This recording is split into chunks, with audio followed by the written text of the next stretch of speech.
জঙ্গি গোষ্ঠী আছে, দেশদ্রোহী জঙ্গি গোষ্ঠী। তাদেরকে আমি জিহাদি আর বলতে চাই না। কারণ জিহাদের একটা ব্যাখ্যা, ধর্মীয় ব্যাখ্যা আছে।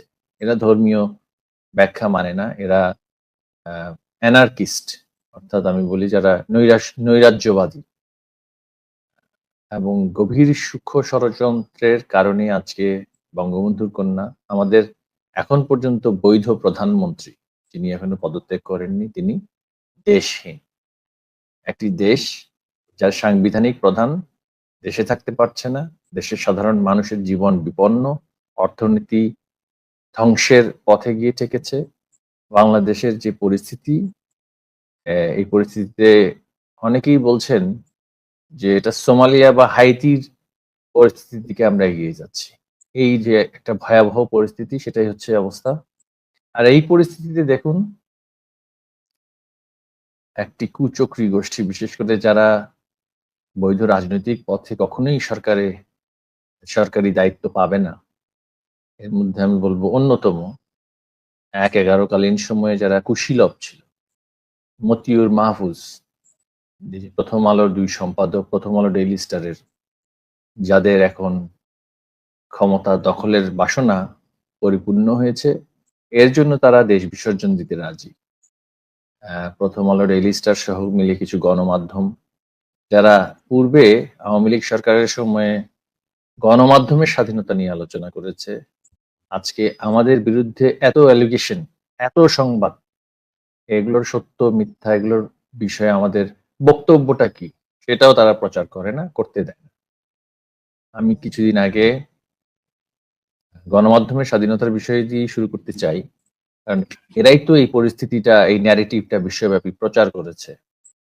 সোরস ফান্ডের, ওপেন সোসাইটির পয়সা নিয়ে, তারপরে আমরা জানি মার্কিন যুক্তরাষ্ট্রের প্রেসিডেন্ট ডোনাল্ড ট্রাম্প, তিনি বলেছেন যে কিছু কিছু সংস্থা, ইউএসএইড বা এই ধরনের সংস্থার অর্থগুলো কোথায় গিয়েছে। তো সেই অর্থগুলো নিয়ে এরাই বিশ্বব্যাপী বাংলাদেশ বিরোধী প্রচারণা চালিয়ে যে ন্যারেটিভটা প্রতিষ্ঠিত করেছে, আজকে কোথায় তাদের সেই বাক স্বাধীনতা? আমাদের কোনো ব্যাখ্যা বা জবাবদিহিতার জন্য আমি যদি দোষী হই, জনগণের সামনে আমাকে তো আমার ব্যাখ্যা দেওয়ার একটা অধিকার আমি রাখি। আমাকে আদালতে বিচার করুন। কিন্তু কোনো ব্যাখ্যা দেয়া কোনো বিষয়ে এরা কাউকেই করতে দিচ্ছে না। এক পেশে একতরফা সংবাদ প্রচার করে যাচ্ছে। এই হলো বাংলাদেশের অবস্থা। আমাদের ভাগ্য ভালো, বাড়ি ভাই আপনাদের মতন কয়েকজন গণমাধ্যম কর্মী আছেন, সৌভাগ্যবশত দেশের বাইরে আছেন। যার কারণে আমাদের বক্তব্যগুলো, আমাদের কথাটা সেদিন কি হয়েছিল, আজকে কি হচ্ছে, বিশ্ববাসী জানতে পারছে। ১৫ মাসও হয়নি এই সরকার, ১ বছরও হয়নি এই সরকার ক্ষমতা দখল করেছে। এই গ্যাং, আমি বলবো সরকার না, এই গ্যাং ক্ষমতা দখল করেছে এবং ইতিমধ্যেই তাদের আ জিহাদি সংযোগ, জঙ্গি সংযোগ বিশ্বব্যাপী কিন্তু প্রকাশিত হয়ে গিয়েছে। সামাজিক যোগাযোগ মাধ্যম, ডিজিটাল বাংলাদেশ, ডিজিটাল ওয়ার্ল্ড আ এর কল্যাণে। তো আসলেই আমরা কেউই ভালো নেই। ভালো আছে যারা রাষ্ট্র ক্ষমতা দখল করে চাঁদাবাজি করছে, লাইসেন্স বাগিয়েছে ইউনূস। নিজেকে সে হেন কোনো লাইসেন্স নেই যেখানে তার চোখ যায়নি। যাই লুক্রেটিভ ব্যবসা আছে নিজের জন্য বাগিয়ে নিয়েছে। আসিফ নজরুল শত শত কোটি টাকার জামিন ব্যবসা করেছে। জঙ্গিদেরকে জামিন দিয়ে, সন্ত্রাসীদেরকে জামিন দিয়ে, ধর্ষক, খুনি সবাইকে ছেড়ে দিয়ে জামিন ব্যবসা করে শত শত কোটি টাকা কামিয়ে নিয়েছে। সৈয়দা রিজওয়ানার মতন উপদেষ্টা পরিবেশের কথা বলে চাঁদাবাজিতে বাংলাদেশের শ্রেষ্ঠ এই তথাকথিত সুশীল ব্যক্তি তাদের পকেট ভারী করেছে। এখন তার স্বামী শুনছি নির্বাচনের জন্য প্রস্তুত। এর আগে তার স্বামীকে দিয়ে নাটক করেছিল, তাকে নাকি কে তুলে নিয়ে গিয়েছে। এই সমস্ত নাটক এখন আর করতে হবে না। ভবিষ্যতে পকেট বেশ ভারী হয়েছে। ফরহাদ মজহারের স্ত্রী বলুন বা এই যে ভুয়া আদিল, ফটোশপ আদিল, যে হাইতির ভূমিকম্পের ছবি ফটোশপ করে হেফাজতের কর্মী হত্যা হয়েছে, নিহত হয়েছে, সেই ধরনের প্রচার করেছে। এই হলো বাংলাদেশের অবস্থা। একটি প্রতারক, খুনি এবং দেশ বিরোধী শক্তি তো বটেই, গ্যাং এর হাতে পড়েছে বাংলাদেশ। এই গ্যাং থেকে মুক্তি পেতে আমাদের পুনরায় মুক্তিযুদ্ধের মতো সংগ্রামে নামা ছাড়া আর কোনো উপায় আমি অন্তত দেখছি না। জনাব নওফেল, আপনার বক্তব্যে, সূচনা বক্তব্যে বাংলাদেশের বিপদটা চিত্রিত হয়েছে। আপনি বিপদের নকশাগুলা বলেছেন। বাংলাদেশের অনেক মানুষ আজকে জানে এই বিপদটা তৈরিতে আপনাদের নানা ধরনের ব্যর্থতা কাজ করেছেন। এই ব্যর্থতাগুলা কি আজকে মূল্যায়ন করেন? অবশ্যই দেখুন, আমাদের সরকার, বাংলাদেশ আওয়ামী লীগের সরকার, জননেত্রী শেখ হাসিনার নেতৃত্বের সরকার 15 বছর রাষ্ট্র পরিচালনা করেছে। সফলতা ব্যর্থতা নিয়েই একটি সরকার পরিচালিত হয়।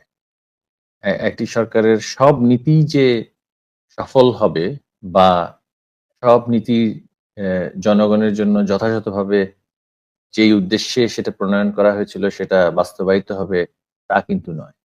এটাই হচ্ছে বাস্তবতা। আমাকে দেখতে হবে তুলনামূলকভাবে। আওয়ামী লীগ সরকারের 15 বছর, আমি যদি একেবারে প্রথম দিকের অবস্থাটা বলি, ২০০৮ সরকারে নির্বাচন হওয়ার পরে ৯-১০ সালের কথা যদি বলি, তত্ত্বাবধায়ক সরকার ১-১১ কালীন সরকারের আ কারা নির্যাতনে অতিষ্ঠ অনেকেই সেই সময়টাতে কিন্তু আইনের শাসন যথাযথভাবে থাকায় যথাযথভাবে জামিন পায় এবং স্বাভাবিক বিচারিক কার্যক্রমের মধ্যে দিয়ে তারা কিন্তু যাওয়ার আইনি সুযোগটা পায়। তখন সংসদে বিএনপি ছিল, জামায়াত ইসলামীও ছিল, জাতীয় পার্টি ছিল, আওয়ামী লীগ ছিল, ওয়ার্কার্স পার্টি সহ আরো অন্যান্য অনেক দল সংসদে ছিল। ওই সময়টার সাথে যদি আজকে সরকার পরিবর্তনের প্রেক্ষাপটের সময়টা যদি আপনি দেখুন, সেইখানের অবস্থা আর আজকের এই অবস্থার মধ্যে তো আকাশ আর পাতালের ফারাক আছে। বিচার ব্যবস্থা একেবারে ভুলুন্ঠিত হয়েছে।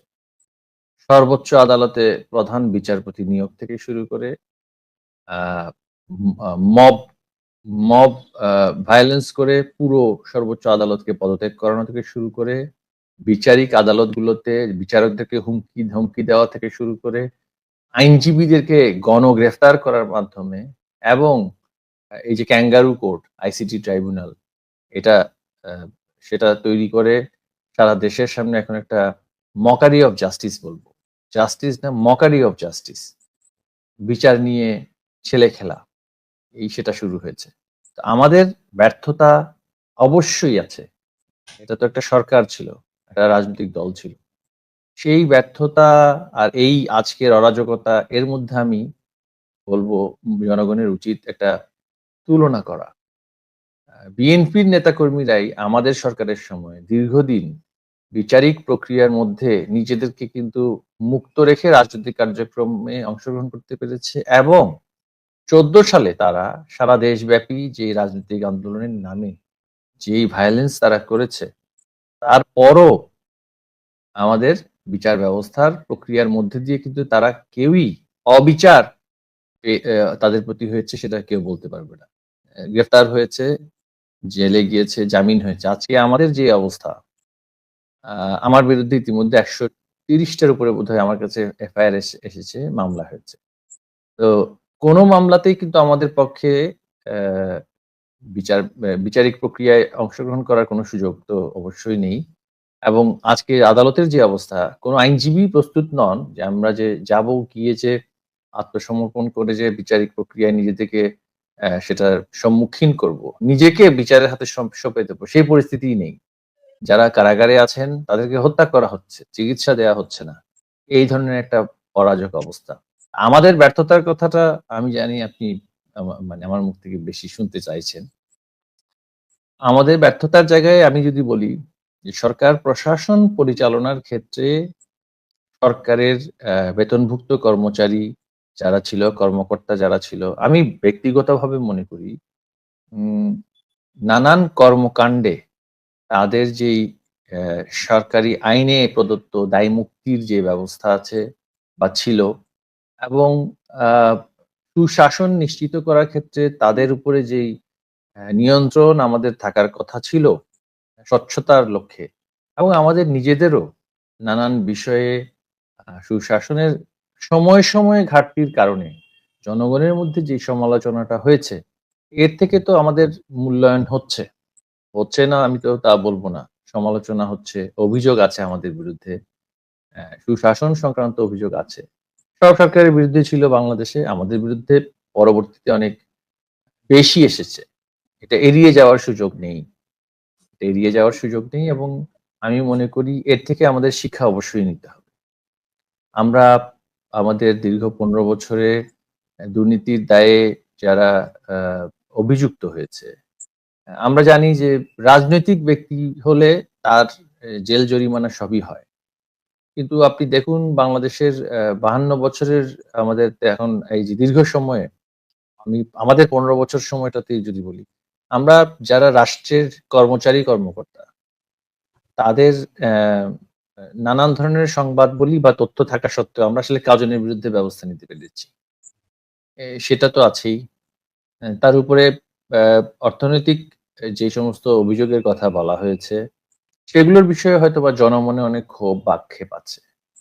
এরপরও বলব, এত ক্ষোভ বা আক্ষেপ থাকার পরও দ্রব্যমূল্য নিয়ন্ত্রণ, মানুষের সামাজিক অ্যা ক্ষমতায়ন, অর্থনৈতিক ক্ষমতায়ন, নারীর ক্ষমতায়ন, দারিদ্র্য বিমোচন, যোগাযোগ ব্যবস্থার উন্নতি, এই সবকিছু মিলিয়ে কিন্তু সেই অভিযোগের যে পাল্লা, আমাদের পক্ষে কিন্তু মানুষের সন্তুষ্টির পাল্লাটাই কিন্তু বেশিরভাগ সময়ে ভারী ছিল। তো মূল্যায়নের জায়গায় আমি আমাদের বঙ্গবন্ধুর কন্যা জননেত্রী শেখ হাসিনার পরিচালিত সরকারকে বাংলাদেশের ইতিহাসে এর আগের যত সরকার ছিল, সকল সরকারের চাইতে সবচাইতে বেশি আ প্রশংসিত করার জায়গায় আমি রাখি। শুধু আমি বলছি না, আ যারা আজকে আমাদের সমালোচনায় লিপ্ত হয়েছে, তারাই কিন্তু সময়ে, সময়ে বলেছে, স্বীকার করেছে। বিশ্বব্যাংক বলি বা পশ্চিমা শক্তি বলি, তারাই কিন্তু বলেছে। আমাদের রাজনৈতিক কিছু আমি বলবো আ ব্যর্থতা না বলে বলবো আ সমালোচনার জায়গা ছিল। যেগুলোতে আমরা আরো ভালো করলে আজকের এই পরিস্থিতি হয়তোবা হতো না। সেটা আ আপনার প্রশ্নের প্রেক্ষিতে আমি উত্তর দিতে চাই।